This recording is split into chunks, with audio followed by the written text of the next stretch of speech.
গণ বিচার। এই গণ বিচার নিয়ে আপনাদের মধ্যে কিন্তু একটা ভ্রান্ত ধারণা রয়েছে।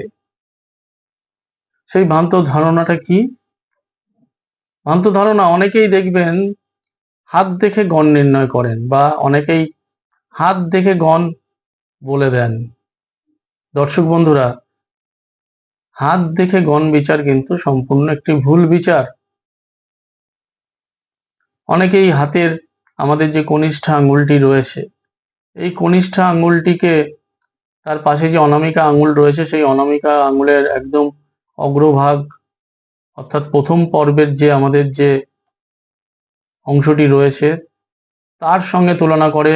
অর্থাৎ কনিষ্ঠী আঙ্গুলটি অনেক সময় ছোট থাকলে আমরা তাকে রাক্ষসগণ বলি, তার সমান সমান থাকলে অর্থাৎ প্রথম পর্বের অনামিকা আঙ্গুলের প্রথম পর্বের যে কর রয়েছে সেই করের সমান থাকলে অনেক সময় নরগণ বলি, এবং কনিষ্ঠ আঙ্গুলটি যদি অনেক সময় সেই প্রথম পর্বের অনেকটা উপর দিকে থাকে তখন আমরা তাকে দেবগণ বলি। বা অনেকেই এই নিয়ে একটি ধারণা করে নিজের কি গণ সেটিকে সেইভাবেই ভেবে নিয়ে চলতে থাকেন।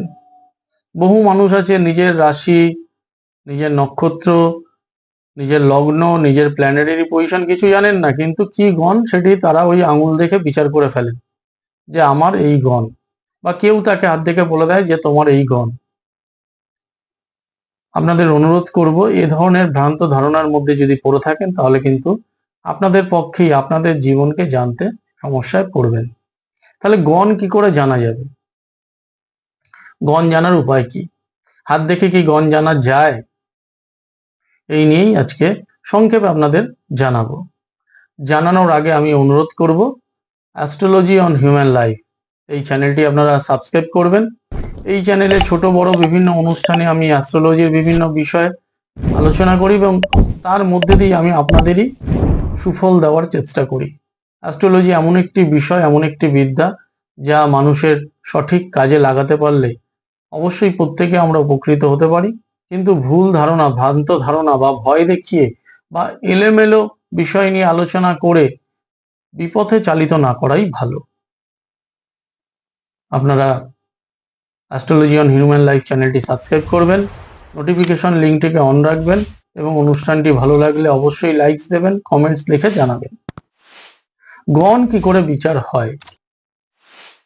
গণ বিচারের সঠিক নিয়ম হলো জন্ম মুহূর্ত, অর্থাৎ আমরা কোন মুহূর্তে জন্মগ্রহণ করলাম সেই মুহূর্তে আমাদের যে প্ল্যানেটারি পজিশন, সেই প্ল্যানেটারি পজিশনে চন্দ্র কোন নক্ষত্রে অবস্থান করছে সেই নক্ষত্র অনুযায়ী কিন্তু গণ তৈরি হয়। আপনাদের খুব সহজে একটি উদাহরণ আমি দিতে পারি বা খুব সহজে আপনাদের বোঝাতে পারি। আপনাদের যদি প্রত্যেকের ঘরে পঞ্জিকা থাকে বা নাও থাকে, আপনারা যদি অন্যের ঘরে গিয়েও পঞ্জিকা দেখে নিতে পারেন, পুরনো পঞ্জিকা হলেও চলবে, সেখানেও দেখবেন লেখা থাকে পরিষ্কার সব পঞ্জিকাতে জন্মে এই রাশি, এই নক্ষত্র, এই গণ।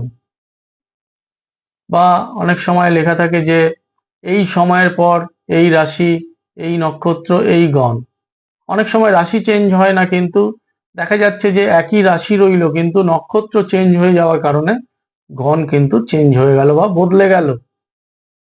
তাহলে এই যে ভুল ধারণাগুলোর মধ্যে না থেকে যদি নিজের সঠিক জন্ম সময়টি আপনারা বের করে নিতে পারেন তাহলেই কিন্তু একমাত্র গণ নির্ণয় করা সম্ভব হবে, নতুবা কোনোভাবেই হাত দেখে কিন্তু গণ বিচার হয় না। বহু মানুষের হাতের কনিষ্ঠাঙ্গুলটি ছোট থাকে কিন্তু দেখা যায় যে প্রকৃতপক্ষে বা তার রাশিচক্র বিচার করে দেখা যায় তার দেবগণ। অনেক সময় তার কনিষ্ঠাঙ্গুলটি অনেক বড়, অনামিকা আঙ্গুলের প্রথম পর্বের কাছাকাছি চলে গিয়েও দেখা যায় যে সেই ব্যক্তি রাক্ষসগণ। কি করে হলো? অর্থাৎ হাত দেখে যে বিচার আপনারা করেন সেটি পুরোপুরি ভুল।